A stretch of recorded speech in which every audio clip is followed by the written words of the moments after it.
Letters from Seneca by Words from the Wise. Judging from what you tell me and from what I hear, I feel that you show great promise. You do not tear from place to place and unsettle yourself with one move after another. Restlessness of that sort is symptomatic of a sick mind. Nothing, to my way of thinking, is a better proof of a well-ordered mind than a man's ability to stop just where he is and pass some time in his own company.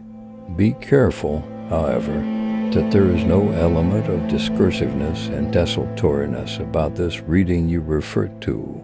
This reading of many different authors and books of every description, you should be extending your stay among writers whose genius is unquestionable, deriving constant nourishment from them.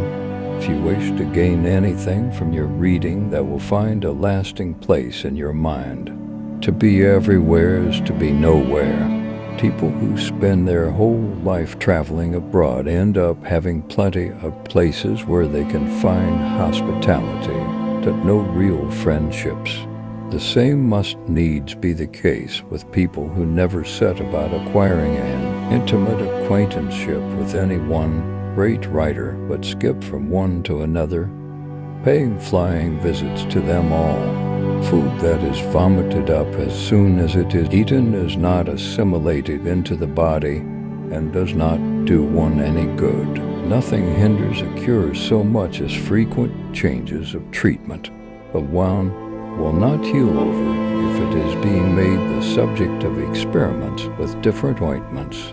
A plant which is frequently moved never grows strong. Nothing is so useful that it can be of any service in the mere passing. A multitude of books only gets in one's way, so if you are unable to read all the books in your possession, you have enough and you have all the books you are able to read. And if you say, but I feel like opening different books at different times, my answer will be this. Tasting one dish after another is the sign of a fussy stomach, and where the foods are dissimilar and diverse in range, they lead to contamination of the system, not nutrition. So always read well-tried authors, and if at any moment you find yourself wanting a change from a particular author, go back to ones you have read before each day, too. Acquire something which will help you to face poverty or death and other ills as well. After running over a lot of different thoughts, pick out one to be digested thoroughly that day.